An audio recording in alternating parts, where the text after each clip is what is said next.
Shalom peuple de Dieu et que le Seigneur Jésus-Christ vous bénisse richement. Nous sommes très heureux de vous retrouver pour ce deuxième rendez-vous de votre émission hebdomadaire Ainsi parlent les livres, les bandes, l'esprit et l'épouse consacrée pour cette nouvelle saison à la vérité présente avec notre invité que nous ne présentons plus et que vous connaissez déjà, le pasteur Jean-Marcel Éric Amougou Ekoman. Shalom pasteur. Shalom mon précieux frère Armand et shalom à tous nos téléspectateurs, les frères et sœurs, nos amis, connaissances qui sont connectés avec nous. Véritablement que le Seigneur vous bénisse. Amen. Amen. Pasteur, pour aller directement dans le vif du sujet, si je pense j'ai bien noté mes notes ici, le sujet qui aborde notre attention ce matin, ce soir, autant pour moi, c'est les principes fondamentaux du message. Oui, tout à fait. Voilà. C'est les principes fondamentaux du message. C'est ce qu'on a annoncé la dernière fois, oui. Quelle est donc, pasteur, c'est notre première question, la question d'entame ici, quelle est donc l'importance dans le cadre de la vérité présente que nous traitons ici des principes fondamentaux du message? Ok, puisque en fait, quand nous parlons de... Nous sommes en train d'évoquer la vérité présente, d'accord? Donc, et en parlant de la vérité présente, c'est de la parole qu'il s'agit. Mais la parole dans la forme appliquée à notre saison, n'est-ce pas? Et la parole, c'est ce qui contient la vie. Et le but de Dieu, comme nous avons vu dans notre premier épisode, c'était que cette vie s'exprime parmi les êtres vivants. Donc, quand nous parlons dans la vérité présente, il s'agit de la parole. Et la parole, c'est Dieu. Parce que, en réalité, la parole, c'est une forme. C'est la forme par excellence d'expression de la divinité, donc de Dieu. Et donc, quand nous abordons donc le sujet de Dieu, il faut y aller avec quelques précautions, n'est-ce pas? Parce que, en fait, quand on parle de Dieu, on parle aussi de ce qu'il y a de plus complexe dans l'univers. C'est quelque chose, c'est-à-dire que même la pensée humaine ne peut pas réellement percevoir ce que c'est. Amen. Dieu est aussi complexe que son univers, que tout ce qu'il a créé. Parce que l'homme, pour se comprendre d'abord, parce que l'être humain, le corps que tu as là, pour comprendre en fait c'est quel l'homme, c'est déjà en soi-même quelque chose de compliqué. Maintenant, comprendre celui qui a fait l'homme, c'est encore plus compliqué. Donc, il ne faut pas aborder les choses avec la pensée humaine. Et c'est pour ça qu'il y a un certain cadre dans lequel nous devons évoluer. Et donc, c'est pour cela qu'il est si important de parler comme on dit, des principes fondamentaux. Donc, comment on y va pour comprendre, comme je le disais tout à l'heure, la parole, c'est une forme d'expression de Dieu. Donc, et quand Dieu s'exprime, c'est complexe, c'est difficile, c'est pas évident, c'est des choses qui vous semblent évidentes, là, ne le sont pas. Donc, et il en est de même donc pour le message, pour la Bible, pour tout ce qui concerne la divinité, et même la nature en elle-même, parce que parfois on parle même de la nature, mais tu vas expliquer, arrêter le processus de la procréation, comment? C'est complexe, n'est-ce pas?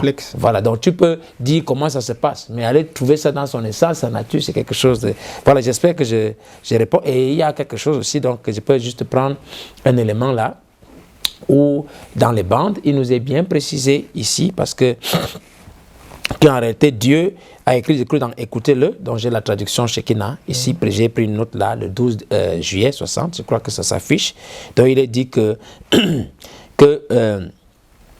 quand les gens vous disent que la parole de Dieu se contredit, dites-leur qu'ils ne savent pas de quoi ils parlent. Amen. Dieu l'a écrite en énigme et en parabole, de sorte qu'il peut la cacher aux yeux des sages et des intelligents. Je crois qu'on avait évoqué ça dans l'épisode précédent. Et l'a révélé aux enfants qui veulent apprendre. Donc Jésus a loué le Père pour avoir fait quoi? Il dit pour avoir fait cela, pardon. Est-ce vrai? En effet, vous ne la connaissez pas en la lisant comme un journal. Donc c'est une révélation spirituelle et elle est révélée à ceux qui s'intéressent à l'apprendre. Donc c'est un peu pour appuyer ce que nous disons. Donc la parole est écrite en énigme, elle est écrite en parabole, elle est écrite en mystère, disons. Donc c'est Dieu, c'est complexe. Et donc il faut comprendre un peu comment ça marche tout ça. Il faut avoir un certain canevas, d'où la raison des principes. Et par rapport à même ce qui concerne, je prends un exemple que j'ai en tête là, par exemple l'automobile. On vous donne le volant, on peut vous donner un volant ou la roue et tout ça. Si vous pouvez voir cela, mais en réalité, la valeur de la roue ne peut pas vous ressortir dans votre pensée, à moins de savoir en fait comment ça s'intègre dans toute la mécanique de la voiture. Donc vous devez d'abord comprendre les principes de fonctionnement vraiment de la mécanique avant de pouvoir dire, ok, quand j'ai la roue entre dans tel endroit. Donc quand vous avez une écriture, quand vous avez la parole, elle n'est pas un élément isolé. Elle fait partie d'une grande mécanique et vous devez comprendre les principes de cette mécanique-là pour saisir un peu comment est-ce que ça marche avec la parole. Et donc, comme on a pris l'exemple sur l'automobile tout à l'heure, j'espère que je réponds. Voilà. Et honnêtement, dans ce que vous venez de dire, il y a une réelle interpellation pour moi au sujet de cette expression de Dieu lui-même, en fait. Voilà, donc le fait que la parole soit l'expression de Dieu lui-même. Voilà, je pense que c'est important et j'espère aussi que les téléspectateurs prendront cela vraiment en ligne de compte parce que chaque fois que quelqu'un lit la Bible ou quelqu'un prend le message, en fait, on ne comprend pas qu'on est en train de parler de Dieu. Et que Dieu, ce n'est pas juste parce que tu as lu une phrase comme ça, tu comprends ça comme ta tête te dit. En fait, il faut entrer dans une certaine profondeur. Et c'est pour ça que je veux, donc si tu me permets, donc nous allons aborder notre premier principe. Voilà, donc il y en a un certain nombre que nous allons sélectionner, donc le principe fondamental chaque fois que nous avons affaire à tout ce qui concerne le message, la parole de Dieu. Amen. Voilà, donc je prends d'abord un point ici. Dans 1 Corinthiens chapitre 2, verset 11 à 14, d'avoir les livres, c'est à ce niveau-là qu'il est dit au verset 13 que nous parlons, donc je prends le verset 12 déjà, nous n'avons pas reçu l'esprit du monde, mais l'esprit qui vient de Dieu afin que nous connaissions les choses que Dieu nous a données par sa grâce. Ah oui.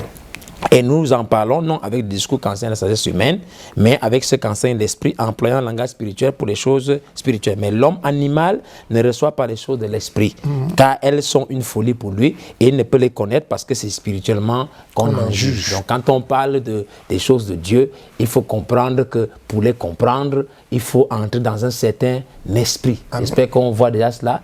Et puis ça s'appuie aussi dans 2 Pierre chapitre 1 verset 20 où il est parlé de qu'aucune parole de l'écriture ne devrait être l'objet d'une interprétation. Il dit que ce n'est pas par une volonté d'homme qu'aucune prophétie a été donnée, mais c'est poussé par l'esprit que les hommes ont parlé de la part de Dieu. Donc si tu veux comprendre ce qui a été dit, tu dois aussi être dans un certain esprit. Voilà donc. Et donc je peux donc revenir sur les bandes et en prenant donc ce point sur là où Frère Branham a parlé au niveau de l'exposé de 7 âges de l'Église, et il dit un point très important là, et je vais le relire si vous me le permettez. Il dit, je fus ravi en esprit. Je crois que nous sommes dans exposé de 7 à l'Église, la vision de Patmos. Donc ça c'est la traduction il n'y a que ça, VGR qui fait l'exposé de 7 âges. Il dit, je fus ravi en esprit. C'est beau, n'est-ce pas? Oh, j'aime vraiment cela. On pourrait dire que ces mots sont l'essence de la vie chrétienne. Donc pour pouvoir vivre en chrétien, il nous faut être dans son esprit. Pas notre esprit à nous, mais il faut être dans son esprit. Et c'est là donc quand je saute, j'arrive donc à ce que j'appellerais le principe que je veux donner ici. Et c'est là qu'il établit ces principes. Donc à partir de l'esprit, il dit si quelque chose de bon me parvient, j'espère que ça, voilà, c'est ça, cela devra m'être révélé par l'esprit, premier, confirmé par la parole, deuxième, et manifesté par les résultats que cela produira. Ça fait le 3e élément. Donc nous avons donc ce principe fondamental que nous avons appelé un principe révélation, confirmation, manifestation. Amen. Ou alors esprit, parole, résultat. Donc Amen. Si j'ai quelque chose de bon qui me parvient, quelle que soit la chose, si Dieu doit me donner quelque chose, il faut d'abord qu'il y ait une révélation spirituelle, une confirmation par l'écriture, par la parole, et puis une manifestation par les résultats. Donc en fait, vous ne pouvez donc pas comprendre le message, vous ne pouvez pas comprendre la Bible, vous ne pouvez pas aborder la parole avant d'abord d'entrer en esprit, de saisir une révélation, même si c'est un simple texte. Même le simple texte comme la Sainte Seine, il faut entrer dans l'esprit de la Sainte Seine pour comprendre ce que la Sainte Seine signifie. Même si on raconte une petite histoire de Ruth, peu importe ce que c'est, la moindre petite écriture, parce que c'est l'esprit qui a donné, vous devez entrer dans l'esprit. Et donc si Dieu doit vous donner quelque chose, voilà, donc ça doit être, je pense qu'on a répété, n'est-ce pas? On dit, il faut que j'ai une révélation par l'esprit, j'ai une confirmation par la parole et une manifestation par les résultats. Amen. Voilà notre premier principe spirituel. Ça s'applique à tout. Ça s'applique à tout, que ce soit pour le ministère, que ce soit pour votre vie chrétienne. Pour même que vous soyez un chrétien, il faut qu'il y ait une révélation qui entre en scène, il faut qu'il y ait quelque part la parole, et pour qu'il y ait, comme toutes les bénédictions qui sont liées à la rédemption obéissent à cela. Donc même pour quelqu'un qui va dire je suis un ministre, aujourd'hui vous ne pouvez pas vous engager dans le ministère avant, juste sur la base de ce que j'ai lu une écriture, tu te sens intéressé et tu penses que non, tu as bien compris ce qu'il est dit dedans et puis tu penses que tu prêches. Si tu fais ça, tu te retrouves naufragé, comme le prophète a dit. Je dois avoir une révélation et cette révélation doit avoir une confirmation et derrière la confirmation, on doit avoir une manifestation. Voilà, des exemples concrets. Donc si nous avons l'apôtre Pierre, par exemple. Est-ce que Pierre et les apôtres peuvent se tenir comme ça et dire que nous sommes apôtres aujourd'hui?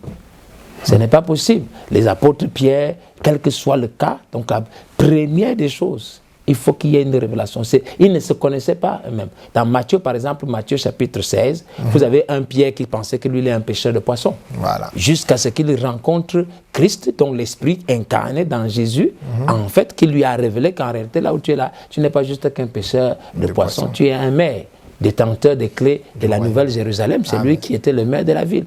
Donc c'est lui qui allait ouvrir les portes. Donc il faut toujours cette révélation. Que ce soit Frère Branham, même lui-même le prophète. Est-ce qu'il s'est levé un jour pour dire aujourd'hui que, ok, c'est moi le prophète de cet âge? Non, il y a eu une révélation par l'Esprit qui est venue sur lui et cette révélation l'a ramené à une parole qui est Malachie, chapitre 4. Et après, nous pouvons le voir au travers du premier pôle, du deuxième et du troisième pôle, que effectivement, voilà un ministère qui vient de Dieu. Je ne sais pas si on se comprend. Amen. Voilà. Il y a, par exemple, si vous avez même quelqu'un comme Moïse, quand Moïse fait une rencontre dans les buissons ardents, il y a la colonne de feu qui vient lui parler. Mais cette colonne de feu, qu'est-ce qu'elle fait? Elle lui révèle qu'en réalité, tu es envoyé tu es le bras puissant de l'Éternel qui va apporter la délivrance au peuple d'Israël. Maintenant, sur quoi est-ce qu'il s'appuie? Ça, c'est une révélation qu'il lui apporte. Mais cette révélation doit s'appuyer sur une écriture.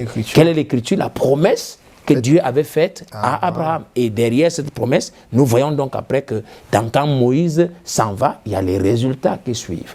Donc je ne sais pas, donc c'est tellement important que ces choses-là soient classées comme ça. Je ne sais pas si je me fais bien comprendre. Donc ce principe est extrêmement capital. Voilà. Je pense que c'est très important. Mais maintenant, vous avez parlé de Moïse, vous avez parlé des apôtres, vous avez même parlé aussi de Frère Branham. Maintenant, qu'en est-il de vous exactement? Comment est-ce que vous avez fait pour savoir que vous avez un ministère pour l'épouse du Seigneur Jésus-Christ? Ah, d'accord. Donc maintenant, un peu pour moi. Oui, bien entendu. Je ne peux pas aussi venir me tenir ici et commencer à parler en disant que bon, peut-être je dois prêcher l'évangile avant que ce principe ne se soit appliqué en moi. Donc il a fallu qu'il y ait une révélation de la part de Dieu. Je ne le savais pas. Moi, tout ce que je voulais, c'était d'être un chrétien. C'est en 2003, par exemple, que j'ai eu une révélation venant par l'Esprit sous forme de symbole que j'aurais un ministère pour son épouse. Et c'est en 2020 précisément que j'ai donc été commissionné par toujours une révélation en me mettant dans une écriture qui est écrite dans Éphésiens chapitre 4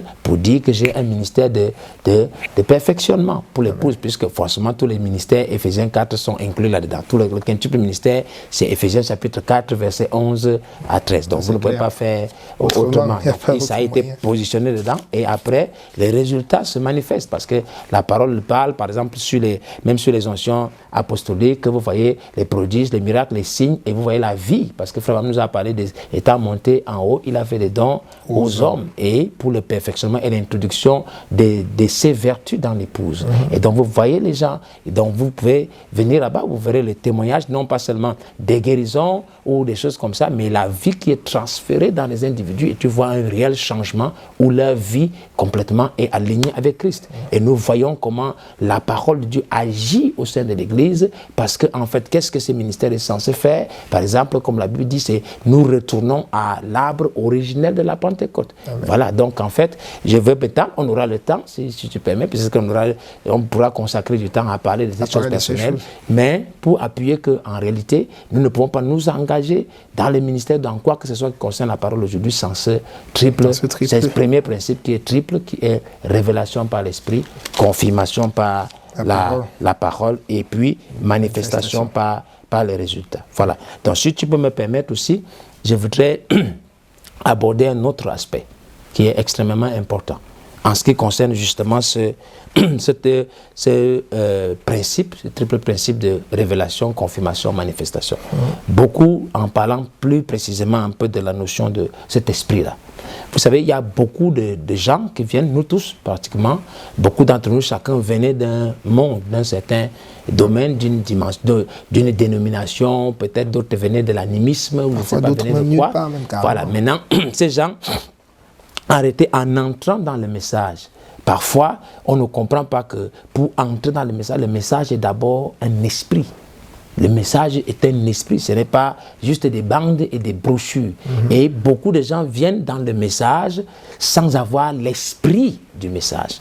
Un peu dans le sens qu'on disait par rapport à l'exode des fils hébreux. Donc tu te rappelles de l'Égypte pour Canaan. Il y a beaucoup de gens qui sont sortis de l'Égypte, ils se sont retrouvés dans le désert, mais le problème c'était que l'Égypte était encore en eux. Voilà. Donc ils sont sortis, mais l'esprit de l'Égypte était encore en eux. Beaucoup de gens sortent des dénominations, mais l'esprit des dénominations est encore en eux. Et c'est pour ça qui fait que quand ils prennent ce que Frère dit, quand ils disent qu'ils veulent prêcher le message, ils prêchent peut-être la lettre, mais l'esprit qui est en eux est un esprit dénominationnel. Conséquence, le résultat ne va pas être celui qui a été en réalité annoncé. Et c'est pour ça que plein de gens vont se dire que non, mais nous croyons le message, mais pourquoi est-ce que les fruits du message, tels que Frère Branham avait prêché, ne sont pas manifestés aujourd'hui? Quel est le problème? Est-ce que vous avez appliqué le principe esprit parole, résultat? Dans quel esprit êtes-vous? N'est-ce pas? Dans quel esprit? Est-ce que l'esprit du message est d'abord entré en vous? Si cet esprit n'est pas d'abord entré en vous, obligatoirement, vous ne pourrez pas avoir les résultats que cet esprit a eu avec le ministère de William Branham. Mais si, par contre, l'esprit qui était en Branham est en vous aujourd'hui, obligatoirement, il produira aussi les mêmes résultats. Voilà, donc je pense que c'est très important de noter cela. Et voilà, donc c'est un principe vraiment nous pourrons élaborer, mais j'espère que nos téléspectateurs, vous nous suivez et que vous avez pris cela. Donc, question première, avant de faire une chose, en esprit d'abord. Est-ce que j'ai le bon esprit? Voilà, donc c'est à peu près ça. Il y a une question qui me vient justement à l'esprit par rapport à cela, mais que nous allons poser juste après, alors que nous allons prendre notre pause musicale. On se retrouve juste après, que le Seigneur vous bénisse. Shalom.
Quand je suis sûr d'être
is hold on.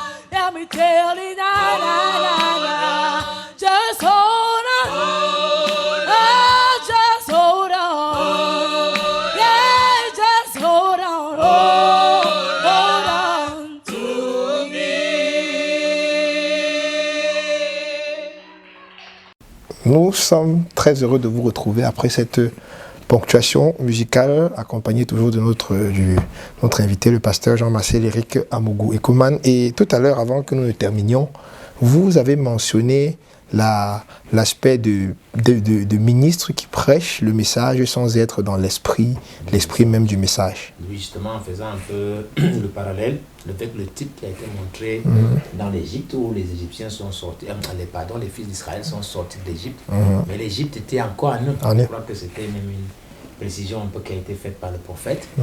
Et donc, c'est une réalité, frère. C'est pour cela que, en réalité, je pense qu'il y a même un point important. Vous entendez, j'ai une petite citation comme ça que j'ai prise là, dans La foi parfaite, par exemple. Paragraphe 35, frère me dit c'est quelque chose d'important là. Traduction VGR dit si vous voyez quelqu'un faire quelque chose, une parole, un acte de Dieu, une promesse de Dieu, beaucoup diront je peux aussi faire cela. Donc vous voyez juste que c'est écrit. Ouais, le message a dit, les pasteurs, les prophètes, quelqu'un dit je peux aussi faire cela, et dit je peux aussi faire cela, mais c'est de l'imagination. Et quand ils le font, vous les retrouvez ensuite naufragés quelque part. Cela doit être une substance. Substance veut dire foi, révélation. Donc, intervention de l'esprit. Et beaucoup de pasteurs, comme je le disais justement dans le message, en réalité abordent le message sans avoir l'esprit du message. Donc, sans entrer dans l'esprit du message. Comme on dit, ils sont sortis des dénominations, mais les dénominations sont en eux. Et c'est pour cela qu'obligatoirement, le résultat que vous avez à la fin est un résultat qui n'est pas conforme à ce que le message a annoncé comme devant se produire maintenant. C'est un point extrêmement important. Je sais que parfois quand on aborde ces choses sensibles un peu, ça commence à créer un peu des petits remous, mais c'est la vérité, frère. Nous pouvons le constater dans nos églises, partout, pour vous rendre compte qu'il y a quelque chose qui ne va pas. Qu'est-ce qui est le problème? C'est la cause d'application de ce triple principe-là. Voilà, donc c'est très, très important. Ailleurs, il parlait de vantardise qui se glisse dans les sens des gens provenant d'un savoir que vous avez acquis ou quelque chose comme ça. Donc, il parle de ça. Et c'est là où Frère parlait aussi un peu de la présomption. Je ne vais pas vous citer tout ça parce que, à cause un peu du temps, il y a vraiment de citations dans la force parfaite et la faiblesse parfaite. Et c'est là où il commence à parler des gens qui prennent des risques au sujet de leur destination éternelle. Il le présume. Un homme vient, comme on a dit, parler de l'imagination tout à l'heure. Juste, bon, c'est très facile pour nous, pour un intellectuel, de lire la Bible, de lire le message. Quand tu commences à comprendre quelque chose, tu as un bac plus 2 ou un bac plus 3. C'est très facile, tu as une certaine compréhension. Tu oublies même qu'en réalité, Frère Abraham n'a pas dépassé le cadre du coup moins 2. Et que même parfois, les brochures même que nous avons en français là, c'est un français impeccable. Parce que si on vous ramène ça à l'anglais, vous ne pourrez même pas lire, comprendre l'anglais du prophète. Mais comme on traduit en français, ce sont des gens bien instruits qui nous le traduisent. Vous avez l'impression que c'est un truc pour les intellectuels. Et donc on y va avec son imagination et après on est naufragé. Et c'est quoi le naufrage? C'est que les résultats ne sont pas ceux escomptés. C'est ça. Parce que quand vous vous engagez sur le thème, que ce soit sur les ministères ou que ce soit sur tout, vous devez arriver, si réellement vous avez appliqué ces principes-là, les résultats doivent être ce qu'on a déjà vu. Donc voilà un peu, je crois, je ne sais pas, je voulais rebondir là-dessus. Je crois que c'était important de préciser ça. C'est très important, mais maintenant de façon pratique. Comment est-ce qu'on fait pour entrer dans l'esprit du message en fait? Donc, comme nous sommes sur la vérité, comment on fait pour entrer dans l'esprit du message? La seule chose qu'il y a, c'est que pour que vous puissiez entrer dans l'esprit d'une chose, il faut qu'il y ait une compatibilité. D'accord? Parce que vous vous souvenez, hier, quand nous lisions Corinthiens, là-bas, il parlait de que nous avons reçu l'esprit de Dieu. Donc, en fait, pour entrer dans l'esprit, je vais prendre ici un peu 2 Pierre, chapitre 1, versets 8 à 9. Et c'est là où 2 Pierre liste un ensemble de vertus qui doivent être dans l'homme. Et il dit au verset 8 que si ces choses sont en vous et ils sont avec abondance, elles ne vous laisseront point oisifs ni stériles pour la connaissance du Seigneur Jésus-Christ. Donc, est-ce que ce n'est pas assez clair, précis? C'est-à-dire qu'en fait, pour connaître le Seigneur, pour arriver à comprendre le message, En réalité, vous devez d'abord avoir un certain état spirituel. Vous devez être dans un état où il y a des vertus qui doivent entrer en vous. Pour répondre à la question que tu as posée, comment donc entrer dans l'esprit du message? Il faut que la nature du Dieu qui a présenté ou qui a apporté le message soit aussi en vous. Et tu te souviens, quand on était dans la première saison, on disait que la perfection de Dieu, ce sont ces 7 lumières de l'arc-en-ciel. Oui, effectivement. En dehors de ça, tout le reste n'est que perversion. C'était ça. Qu'est-ce que les livres nous disent ici? Il dit, pour que nous connaissions le Seigneur Jésus, il faut que ces choses d'abord soient en nous. Quelles sont ces choses? C'est les attributs de l'Esprit de Dieu. C'est parce que c'est cet attribut, c'est les manifestations de l'Esprit. Donc que le Saint-Esprit lui-même soit en vous sous la forme de ces 7 choses-là. Et c'est quand elles sont en vous qu'elles ne vous laissent point oisif ni stérile pour la connaissance. Et le verset 9, celui en qui ces choses ne sont point est aveugle. C'est très clair. Donc vous pouvez lire la Bible comme ça. Mais s'il n'y a pas une certaine nature en vous, vous ne voyez rien. C'est clair. Normalement, ça devrait interpeller tout le monde. Ce n'est pas une question de j'ai 50 ans de ministère. Où je suis là dans l'église depuis 60 ans, où nous avons reçu le message. Non, ce n'est pas de ça qu'il s'agit. C'est qu'en fait, si vous ne vous êtes pas, et ailleurs, vraiment, il y a ce temps où il dit ça, si vous ne vous videz pas suffisamment, totalement, complètement, vous ne pourrez pas comprendre le message. C'est cela la chose. Donc, si vous me permettez, j'envoie encore une petite bombe là-dedans, écrite dans, j'ai la traduction Shekinah, investissement, puis jugement. Il est dit que Dieu ne fait pas venir un homme en jugement sans l'avoir averti premièrement. Il dit ici quelque chose qui est très important, écoutez bien. Il dit c'est difficile, vous devez compter sur le Saint-Esprit car cette Bible est écrite en énigme. Paragraphe 33. Amen. Il dit vous ne pouvez pas tout simplement pas vous asseoir et lire comme un journal, c'est caché absolument. Comment pourriez-vous jamais justifier Dieu quand il dit à Moïse, il a dit maintenant ne faites pas d'image taillée, et puis on voit la suite. Contraste. Il a dit que vous allez vous faire des chérubins, des 2 anges avec de l'airain, elle est placée sur le propitiatoire. Voilà. Maintenant regardez, je dis donc un peu le petit passage qui m'interpelle le plus. Il dit vous voyez, il vous faut connaître Dieu ainsi que sa nature avant que vous puissiez comprendre sa parole. Amen. Donc si vous ne connaissez pas Dieu et la nature de Dieu, vous ne pouvez pas comprendre sa parole. Et on ne connaît pas Dieu et la nature de Dieu par l'intellect. Non. On connaît Dieu et le connaître en fait et vient dans le sens de s'unir. Donc si vous ne vous unissez pas à la nature de Dieu, ça veut dire que si la nature de Dieu ne vient pas en vous, vous ne pouvez pas comprendre la parole. Et la nature de Dieu qui doit venir en vous, ce sont ces vertus-là. Hein? Nature, pas une partie. Donc, parce que si vous avez une partie de cette nature, vous aurez reçu une partie de la parole, c'est ça. Donc, comment donc en réalité comprendre? J'espère que, je ne sais pas si nos téléspectateurs et frères, on entre là-dedans, c'est un point important. Comment est-ce qu'on peut donc entrer dans l'esprit? Comment est-ce qu'on peut comprendre? Il faut que la nature de Dieu là soit en nous. Nous devons connaître sa nature, ainsi que on doit connaître Dieu ainsi que sa nature, que nous ne comprenions sa parole. Donc voilà, un peu il dit ici, et là, la force parfaite par la faiblesse parfaite, il dit au lieu, c'est ce que les gens font. Quand je disais au début de mon message, paragraphe 141, c'est la traduction VGR, donc je pense que ça s'affiche là, en rouge là, au lieu d'avoir des chrétiens qui s'humilient et qui se vident d'eux-mêmes pour faire plus de place à Dieu, ils essayent de s'élever au moyen d'une connaissance autodidacte ou de la connaissance de quelque école spécialisée ou de quelque chose d'autre qui les éloigne plus de Dieu que lorsqu'ils ont commencé. Autodidacte, ça veut dire que j'ai des brochures, en fait, ma propre compréhension des brochures. Tu peux imaginer ce que toi tu connais, parce que les gens disent aussi, ok, nous avons les bandes, nous avons ceci, mais tu peux bûcher ça chaque jour, tous les jours et tout ça. Mais si tu as, excuse-moi un peu de dire comme ça, mais si l'esprit par exemple d'un canard est dans un être humain, il ne sera pas capable de comprendre le français. C'est vrai, n'est-ce pas? C'est clair. Voilà, donc c'est cela. Donc c'est la même chose. Il faut qu'on se vide, que la nature de Dieu entre en nous. Et c'est cette nature en nous, c'est ce que les livres nous confient, c'est ce que les bandes disent. C'est cette nature en nous qui nous fera maintenant connaître. Une fois que nous entrons en esprit, ou alors si tu voulais que Dieu lui-même vienne pour se révéler à nous, alors et que cela est confirmé par la parole, le résultat, ça suit, c'est automatique. Voilà. C'est automatique. Et voilà. Bon, maintenant, j'aimerais personnellement connaître votre opinion sur une tendance. Sur une tendance que nous avons là maintenant, c'est la tendance selon laquelle il n'y a absolument plus aucune révélation. Voilà, c'est une tendance qui s'appuie principalement sur Apocalypse, chapitre 10, verset 7, où il est dit par exemple que qu'au jour de la voix du Seigneur, du septième ange, le mystère de Dieu. Voilà. Quelle est votre opinion par rapport à cela? Voilà. Personnellement. Personnellement, qu'il n'y a plus de révélation. Oui, qu'il n'y a absolument il n'y a plus rien à révéler en fait.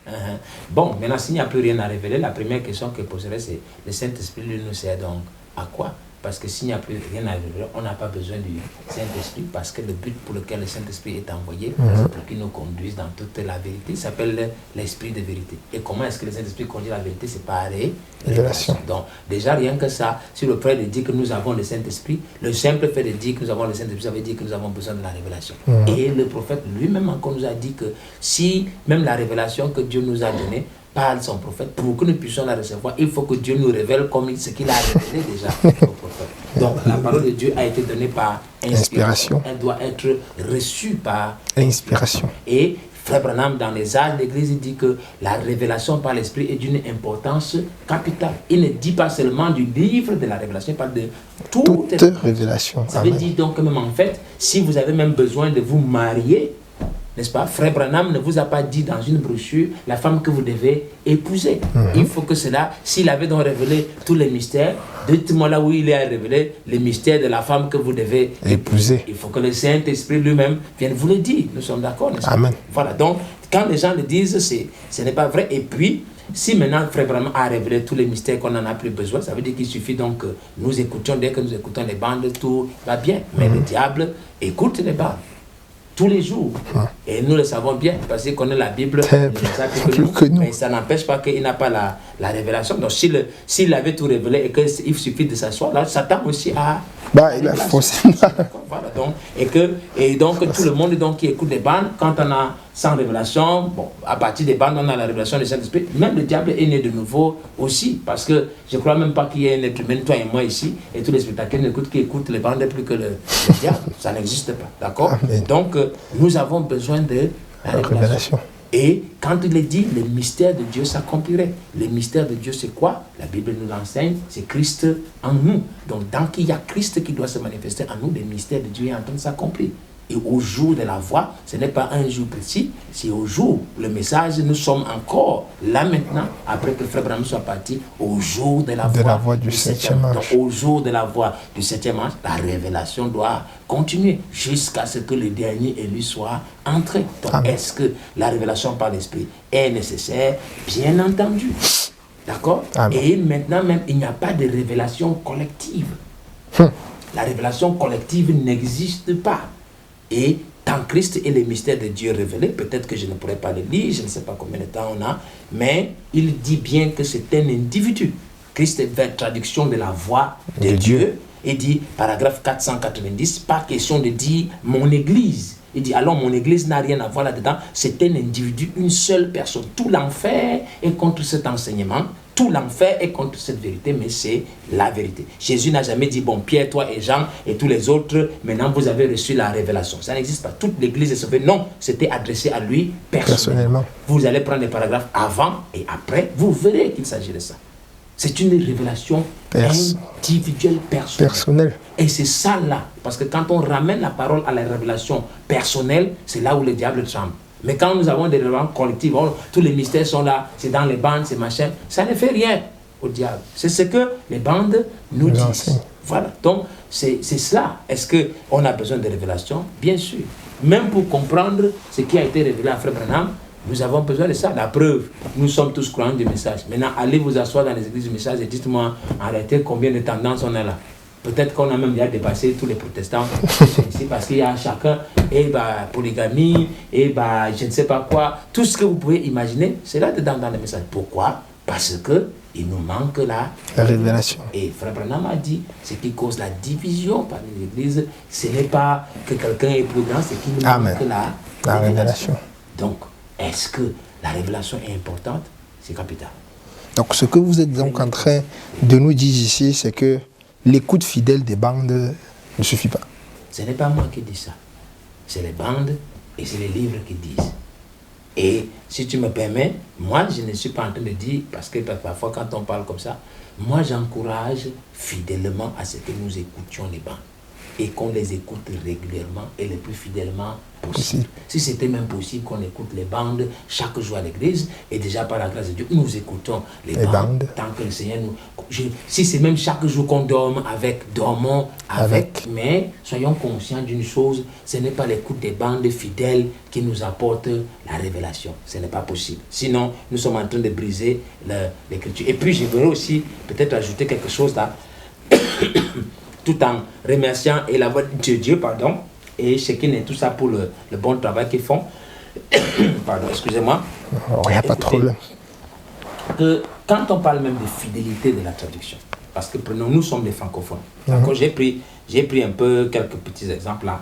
Et ailleurs, on dit non, vous savez, par exemple, quand la traduction des bandes est tellement fidèle que parfois il y a des frères qui ont dit comme ça, que frère Joseph même, quand il y a une erreur qui est commise dans une traduction en français, existe. Le Saint-Esprit lui dit ça et révèle. Bon, si la traduction était aussi fidèle, je crois que Dieu aurait fait la même chose avec les Bibles.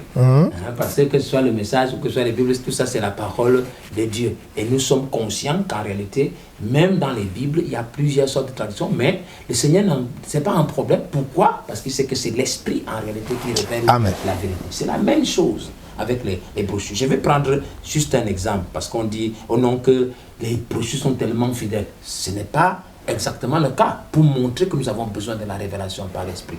Regardez, j'ai un titre ici qui est la Dieu dévoilé, prêché le 14 juin 1964. La traduction de VGE en français, c'est Dieu dévoilé. Mais le titre en anglais de toujours VGE, la même, c'est The Unveiling of God. Or, Unveiling of God, ce n'est pas Dieu dévoilé. Unveiling of God, c'est le dévoilement de Dieu. Donc, c'est un processus. Mais quand on traduit ça en français, on dit que c'est une chose terminée. Donc, Dieu dévoilé comme au passé. Alors que the unveiling, c'est le processus de dévoilement. Vous voyez, c'est deux choses différentes. Et même toujours dans Dieu dévoilé, on a, par exemple, dans la traduction en français, VGR, j'ai le paragraphe ici, 184, on dit ici que tous les mystères, l'heure du message du septième ange, tous les mystères de Dieu qui seraient divulgués par cet Élie en cette dernière heure.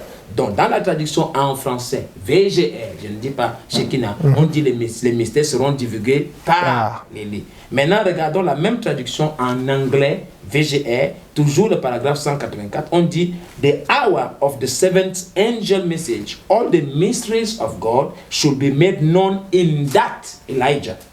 This last hour. Donc, la traduction en français dit par Élie, la traduction originale en anglais dit dans cet Élie.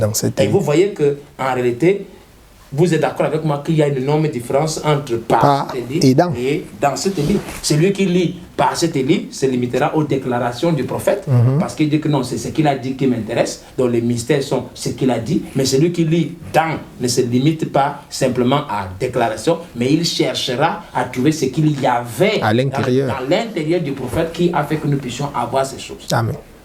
Donc, nous qui sommes donc francophones, puisque nous avons dans cette traduction, si le Saint-Esprit ne nous aide pas, on ne saisira pas grand-chose. Ah, c'est ça. Donc, tu vois un peu, donc voilà en réalité de quoi il est question. Donc, nous ne pouvons pas nous passer. Et j'espère que tout le monde a compris ça. Et c'est une interpellation. Ce n'est pas juste de s'asseoir et de déployer comme une seule discussion, mais c'est juste sortir des petits éléments qui peuvent interpeller un frère, une sœur, qu'ils comprennent que j'ai besoin de la révélation. De la révélation par l'Esprit. Le temps de tergiverser, de présumer est passé. J'ai besoin que, comme on dit, vous devez affermir votre appel et votre élection. Amen. Si j'ai un ministère, nous aurons peut-être le temps par la grâce de Dieu d'établir cela concrètement. Je dois avoir une révélation de Dieu pour mon ministère, une confirmation par la parole, et Dieu le manifeste.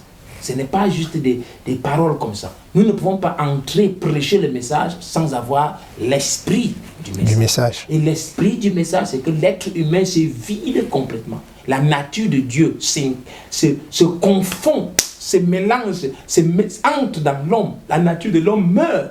C'est le seul moyen par lequel on peut prêcher le message. Un abandon total, complet. Si ces choses sont en vous et ils sont avec abondance, nous ne pouvons pas comprendre sa parole si nous ne connaissons pas Dieu ainsi que sa nature. Connaître, ça veut dire que cette nature, et nous sommes qui sont ensemble. Voilà la vraie question. Donc quand on veut parler d'un chrétien du message, c'est ça. Est-ce que l'esprit du message, prédicateur, pasteur du message, quel que soit le nombre d'années, avec tout le respect que nous avons, nous pouvons être des ministres, ouin, mais sans être ministres du message. Du message, en fait. Parce que pour l'épouse, il s'agit du perfectionnement de ça. Mais vous ne pouvez pas perfectionner quelqu'un alors que la substance ou la semence de la perfection n'est pas en vous-même. Voilà, donc voilà un peu de quoi il est question. J'espère que ça vous aura édifié. Amen. Que nos frères et sœurs qui nous écoutent, parce que c'est vraiment des sujets importants. Nous ne pouvons pas nous à continuer comme ça. Ce sont des éléments comme ça qui font partie de la vérité présente. Il nous a été promis un réveil, n'est-ce pas? Nous devons rentrer autant à l'âge apostolique. Donc les églises aujourd'hui doivent avoir la même chaleur, le même feu, la même puissance, les mêmes œuvres que dans ce temps-là. S'il y a quelque chose si nous n'avons pas ça, la même chose, non? Alors il y a quelque chose qui ne va pas. C'est clair. Ce principe-là, quelque part. Donc je ne sais pas. Voilà. Donc voilà un peu. J'espère que ça vous a aidé, que ça nous interpelle. Posez-nous les questions. Je crois qu'il y a les contacts et tout ça. Autant que cela est possible, on ne peut pas épuiser un sujet aussi important en un seul épisode. Nous continuerons avec les autres principes. Et si vous avez une préoccupation, sentez-vous véritablement libre de nous appeler. Nous sommes frères, nous sommes là pour cela. Amen. Que Dieu vous bénisse. Amen. Non, c'est Dieu vous bénisse. Je pense que nos différents téléspectateurs ont parfaitement reçu l'invitation que vous venez de nous annoncer ici et nous vous remercions déjà pour cette première clé, j'ai envie de dire comme ça, sur ces principes fondamentaux du message. Donc, nous allons prendre congé de vous. Nous vous remercions de nous avoir suivis et nous vous disons à la prochaine fois et jusqu'à là, que le Seigneur vous bénisse richement. Shalom à tous. Shalom, Dieu vous bénisse. Walk in the light, He is the light, and you will become the light.